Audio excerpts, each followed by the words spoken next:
What was the first year? What was the year that the Bush Club started? This was not. 1985. Yes. Do you remember whose idea it was? Yes, because it was mine. Oh, well, there you go. And why? Why did you think of it? Were you working in that field? Yes, I was. I was the health visitor here. Right. And I worked with Dr. Perry. Yes. And there was a social worker, a very nice young man, called Nick Harding-Smith, who, and we were talking one day, there were day centres in Witney, Yeah. and there were day centres in Carterton. Yeah. Age Concern had just set one up in Carterton. And we discussed that there was a need for day centres, and it was suggested that we transported people to one of these centres, and you know, it became very difficult trying to organise transport. So I said I thought the answer would be to try and see if we could establish one in Bampton. Yes. The difficulty was finding people to take with a car, free space, to take them over to Carlton. Was that the difficulty? Just getting a rota going? Well, it would have been, yes. Yes. But having decided that there was a need for a day centre, Yes. we rather dismissed the idea of transport Yeah. and said, can we do it here? Yes. So what happened was that the three of us discussed this, and Yes. we decided that we'd have a public meeting to really see if the village felt they wanted it, if there was interest, and if there was people who would volunteer to help, because it was all going to be voluntarily run. Yeah. So we did. We had a meeting on June the 11th in 1985. How many people came? Absolutely packed, as you know what it's like in Bampton. If you have a meeting, the hall just gets filled. Yes, And we had overwhelming support. Yeah. The meeting was chaired by Dor Thompson, Oh yes. and I did a little spiel about the fact that, you know, there were more and more elderly expected to be in the village, and that if we could keep the elderly stimulated by giving them, you know, somewhere to go where they could interact with other people, Yeah. it would help. Yeah. And after that meeting, it was really then a question of a few more get-togethers to find people who would be willing to do it. Yes. Now what impresses me when I go over there is the absolute smooth running of it. Yes. People arrive at 8 o'clock and they set up the tables, and they Yes. set up the chairs, the heating's on, and then the drivers arrive with the elderly people. Then there are cooks and cooks' Mhm. helpers, there are Mhm. washer-uppers and washer-uppers' helpers. Mhm. I don't know how many in a team, say, each day you do the Bush Club lunch, how many people are involved, do you know? Well, there'll be, in setting it up, you've got the two coordinators who take it in turns to be responsible for that day. They will have a team of helpers, perhaps 4 or 5, or possibly less some days. In the kitchen you'll have a cook who, and the cook will usually have 2 helpers who wash vegetables and generally help serve it. And in the dining room, of course, the same people who have helped in the morning with setting it all up will be there and serving it to the people. You have washers up, of which I am one. Mm. I'm the honourable secretary, and I'm also a washer up. Yes, yes. And the washer up happens fortnightly. It is a fantastic team. It is. It seems to work Yes. with great calm, a lot of organisation, but very good-naturedly, Yes. isn't it? There's a lot of Yes. humour there, Yes. and nobody coming. It's lovely. Yes. Well, it's been going 23 years now. Yes. And Were there problems at the beginning? Do you remember? Well, yes. I mean, for a start, we couldn't get people to volunteer to be the coordinator. They'd say, well, I'll help, but I don't want to run it. And in the end, Lynn Schuker was the first one, and she did it for about a year, but she's a busy lady. I mean, they had the Eagle then. And so after a year, Irene Sharp, you might remember Irene Sharp and Terry Argos Yes, I remember. took it over. And in those days there were 24 people. They started with 24. Now we're up to maximum of 40. Yeah. And it's all run now in a much more, you know, well organised way, really. Yes. I think we're very lucky with Fenella Gray and Veronica Baker, the Yeah. two coordinators now. They've really got it sorted. Yeah. And everybody knows what they do. They come in, they do it, and it's a very, very nice place to go. Yeah, very smooth running. Mm. Because you also do, I mean, there's a sort of road to entertainment, isn't there? Yes, yes. Tom Howard is our entertainment gentleman, and yes, speaking just a moment about finances, the first big amount of money we were given, because at the beginning there was no money, and there was various fundraising events, but the Derby and Joan Club closed, and they gave us £1,000, and it was to be spent specifically on the entertainment of members. So we've always remembered that. And they have a very varied programme. They go to the theatre once or twice a year. Excuse me. They have talks from various people. They have bingo. They have mystery drives, you know, where they go out and coach trips. They have a varied programme. I know there's a tea at the Manor, at Weald Manor. Yes, Weald Manor. And isn't That's there also a yearly something thing. at Bablock High? And do you go and have... that's the ferryman. That's They the have been ferryman. there a couple of times. They go Yeah. for lunch. Yeah. But they also go to Horace Holyfield's. Now he lives out, can't remember where, Yeah. and they go there and they have lunch or tea. Sometimes it's afternoon tea, sometimes it's lunch, and he has an organ which he plays for them, and they all sing, and it's all great fun. Fantastic. Weald Manor is usually in the summer, so they go round gardens and enjoy that. Yeah, lovely. And a lovely tea is provided. You just mentioned finance. You got £1,000 at the beginning, which was earmarked for entertainment. Yes. But there are, well, they're not quite state of the art, but they're fairly big cookers there. Were they there already when you arrived? No, You had to finance that? Through the years, we've accumulated a good set of kitchen equipment. Mm. There was nothing really there when we first started.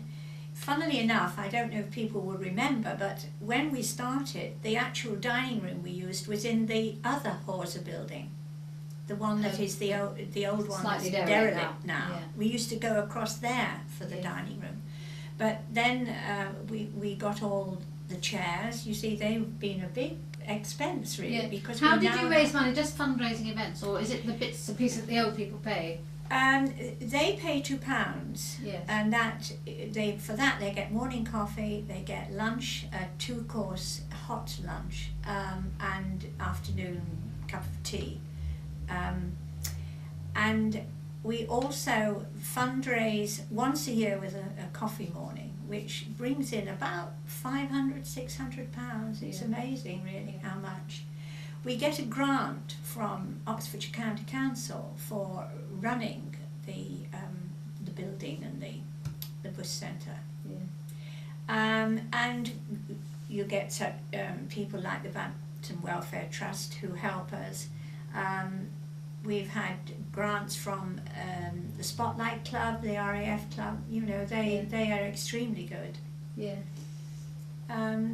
So yes, it all comes together really, and we And do. it's safe for the future? Well, we do have this nest egg, which may well be needed in the near future, because of course, as probably the village knows, the bush centre buildings are up for redevelopment, and we're going to have to move. And We are don't know where hoping. yet, do Well, we're hoping that it will be in the youth centre building, and that building will have to be altered to, you know, sort of accommodate us. we? And no, nothing is written in stone. We don't Yes. know. Yes. No, it's a very interesting story. It's a very successful story, isn't it? Really. Very successful. Yeah. It's very successful. We've, you know, through the years, we've had countless people come through the books, you know, and when you go in, the level of noise is always quite high. Yes. Because everybody is chatting. Yes, absolutely. And you know, it's a great success. Yeah. We have all stratas in the village. Don't we just in there? You know, I mean, from the top to the bottom, Yes. and we do get quite a cross section. It is the Colonel's There's Lady and Rosie O'Grady, isn't it? That's right. Yeah. But that is marvellous because that represents Bampton. That's right. And isn't that fantastic? And Absolutely. the two bits do mesh, and that's wonderful. Yeah. Yes, I think it's a very nice aspect of it actually. There's always a little bit of sort of red tape around these things. Now, has the Bush Club come up against red tape as well? Yes, we have. We've made ourselves a charity. When was that? You're going to forget. You've got to look at your bit of paper to find that. I can't remember. Right, I'm writing to confirm that the charity named above has been entered in the Central Register of Charities with the effect of the date of this letter, 18th of May 2005. Okay. What was it before that? Just a group of people getting on with the job? Yes, Yes. yes, it still is a lot of people getting on just with getting the a job. job. I know, but But, that's charitable status. But it why did made- you decide on the charitable status? Well, you can get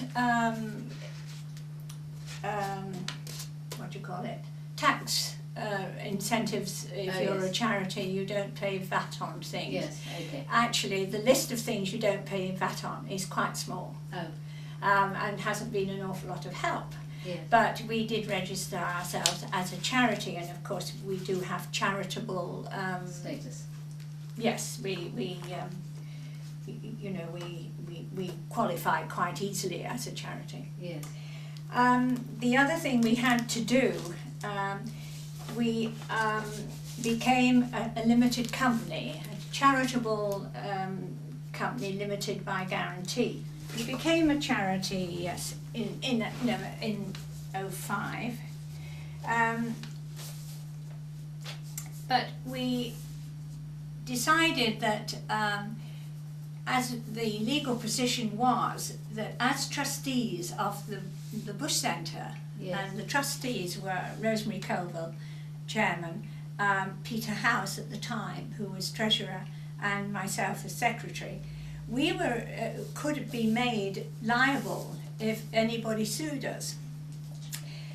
So the way around it was to make ourselves a charitable company, limited by guarantee, and take out trustee liability for that. So we've done that. So now we are a charity, and we are also registered at Companies House. Yes. So we have had to. And nobody has sued you.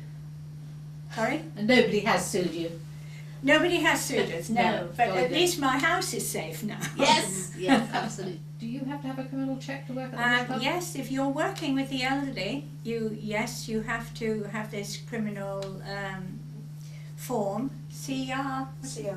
CRB form it's called. So even you as a washer-upper once a fortnight have to have your criminal past investigated? I do indeed. Yes. Yes. It's wonderful. Yes, everybody has to have it done. Yeah. And although it normally costs £30 to have this done, Yeah. as a charity, we were exempt from that, so it didn't actually cost us money. Well, But that's something.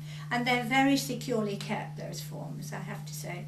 Yeah. And of course, we do have we're visited regularly by social services Yes.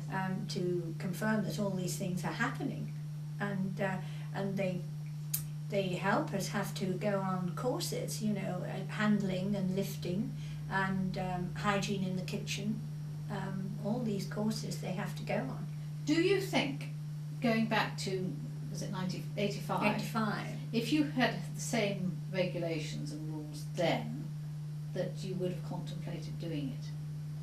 I think that's a good question. I'm not Yes. sure that we would. You know, it was Yes. run really, nobody on that first, you know, sort of group of people had any idea how to run a day You centre. just saw a job that needed doing and you did it. That's right, that's right. Out of the energy that you had, concern for the community. Yes, Yes. And the Well, and of course the other thing I should mention is that we are the only day centre in Oxfordshire that is purely voluntarily run. There are no people paid other than the caretaker of the building. yes, that is Nobody a gets any fantastic. money. Are there worries about the future of the Bush Club? It's such a wonderful institution for the village, but the future? Yes, there are worries. Yes, there are worries. Where are we going to be? They are knocking down a building which suits us absolutely perfectly. It has everything we want in it. It's been going for 50 odd years, but you know, they want the ground. It's as simple as that. They want the ground for development. Yeah. I mean, people have suggested the pavilion. The pavilion is out with the village, and I think that's a big criteria against it, from the point of view that at the moment members go to the shops when they're in the village. They get quite a lot of shopping done for them by other members, and they take it back. They go to the library, they go to the church for the Wednesday service. And the fact that it's in the centre of the village means the walking people who can go can get there okay. The village hall is no good because it's too small and there's only one room. Yes. And parking is not very useful. We have good parking facilities, you see, which we will lose. So if we are not offered a viable building, I don't know how the Bush Centre can continue.